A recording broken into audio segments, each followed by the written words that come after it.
In this edition of INN CEO Talks, we're talking about uranium with Baselode Energy CEO and President James Sykes. James, welcome back. Hi, Stuart. It's always a pleasure to be back. You know, we talked about 3 months ago, and at the time, you said that the ACKIO project, or element of your Hook site project, was about to be drilled. That was going back to February. Do you have results, and can you bring us some news? February, that seems like a really long time ago. A lot has happened since then. So basically, yeah, we've had 2 drills on the go. We've drilled close to 14,000 meters as of our last press release, and we've been hitting quite significant amounts of elevated radioactivity. More recently, we have put out a few news releases in which we're hitting mineralization right at the overburden and basement contact. So as shallow as 25 meters true vertical depth from the surface. That's as shallow as you can really get. And those are some of our best holes that we've seen so far. So the whole ACKIO deposit really just continues to grow and excites us on every step of the way. You know, I think that I was reading that you're saying this isn't a common Athabasca deposit. It's something that looks like a mine. Is that where we're going? That's exactly where I hope we're going. Obviously, it's still too early days to tell, but from all the signs that we have seen, it has a lot of the characteristics that are required for open pit mining within the Athabasca jurisdiction. And those, what is it? About 25% of the number of deposit clusters that have been discovered in the Athabasca today have gone into production. Only a quarter. The rest have not gone into production. And of that quarter, about 20% have only gone underground within the actual sandstones, and those are both McArthur River and Cigar Lake, because they're both very high grade and an extremely large tonnage. So there's a big misnomer or red herring, as you'd want to call it, regarding Athabasca deposits. A lot of people think, oh, you need to have these high grades, and that's what Athabasca is known for. But the mines that have gone into production, quite a number of them have been much lower grades than people relate to the Athabasca. They've had average grades between 0.2 and 0.4%. So that's kind of the material that we're seeing. We don't have any assays back, so we can't say anything about grades. But as far as radioactivity goes, we know it's there. As far as depth from surface goes, the bulk of what we're seeing is anywhere between 75 to 150 meters depth. But we are seeing this newer zone discovery anywhere from 25 meters to 75 meters depth. Looks to be rather continuous. So yeah, we like to believe that we are not advancing a deposit, but we're advancing what will hopefully become the Athabasca's next uranium mine.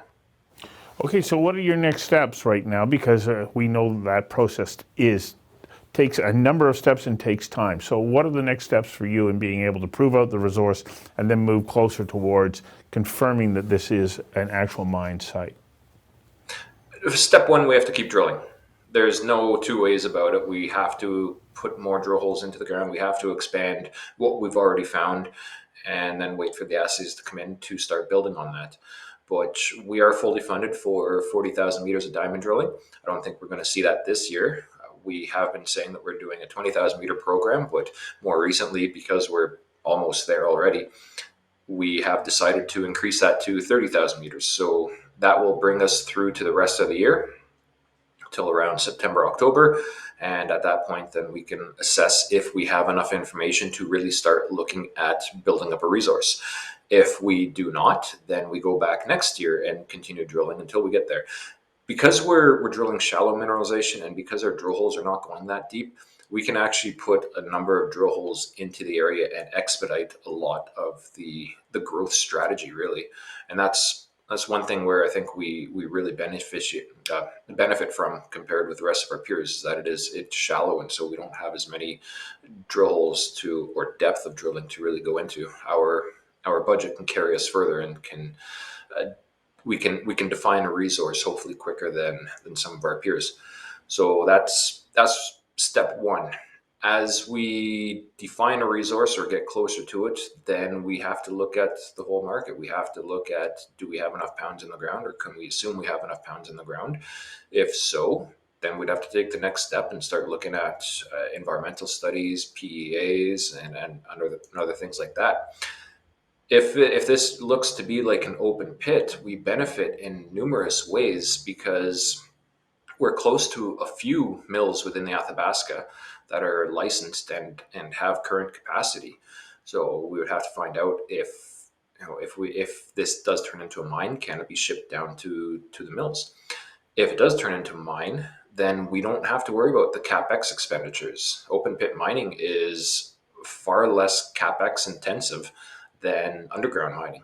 And if with the mills right in place within 70 kilometers of where we are, that's a huge capex saving in itself. So you're just digging a hole and sending out material.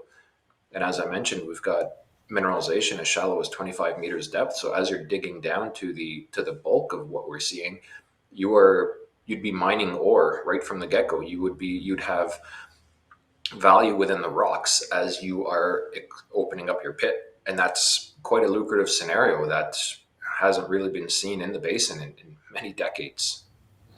So what's your timing look like in regards to increased demand for uranium, not just on the spot market, but going forward as we move into a greener and greener economy where, this is, uranium becomes a very valuable fuel source. That plus the mills that you're talking about, they're having their own feedstock. Does it look like your timing is going to be in line with what an increased demand will be and the need from the mills that you would be supplying? It's an absolutely wonderful question, Stuart. No, it's really good, and I think we are. I think the time frame that we're looking at would fit perfectly within this current uranium cycle, and we're just into the next uranium cycle. And to be honest, nobody knows how long it'll last. We all hope it's going to last 10, 20 odd years. And there's a good possibility it will, since demand side is continuing to grow, especially with lead outs in China and India. But now you've got some newer countries that are looking towards renewable or towards nuclear energy, such as Poland, which has been classically a coal producing country for for as long as anybody knows. But now they're looking at adopting nuclear energy into their energy mix. So the demand continues to rise. Yeah, the supply side of things is really imbalanced right now as there is no production. As I was talking earlier, our goal is to really advance this, and having a near surface deposit allow us to move forward at a quicker pace. So, and theoretic or historically in the Athabasca, these open pit style of deposits have gone from discovery into production within 6 to 12 years. So we're kind of hoping that we can fit within those same time frame. And we would like to, if we've got a mineable resource, we would like that to hit the market within this current uranium cycle. So for investors who are watching, what's the most important thing that you want them to be thinking about when they, consider Baselode Energy as an investment right now? Like at this point in time, what makes Baselode attractive to them? Wow, it's another good question. I think that it's not a one simple answer. We've got a lot going for us. The big takeaway about ACKIO though being having near surface mineralization. As we can continue to grow that out and discover more of it, that will add a lot of potential resource right near surface that is immediately mineable. And really there's no other company within the jurisdiction that can say the exact same thing.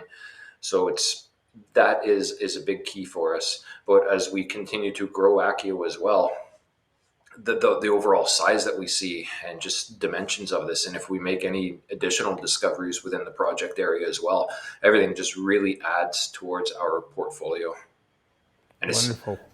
it's not about the grade, so investors have to be very, very cautious of that. Is that a lot of people are told the Athabasca is home to the high grade uranium in the world, and it is.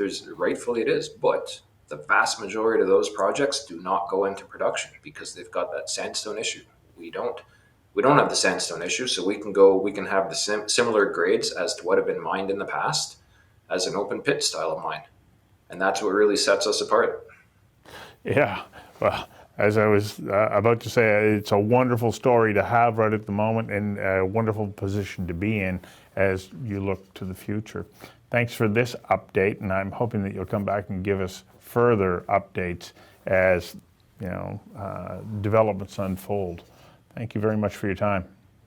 Thanks, Stuart. Yep, we'll be in touch down in the future.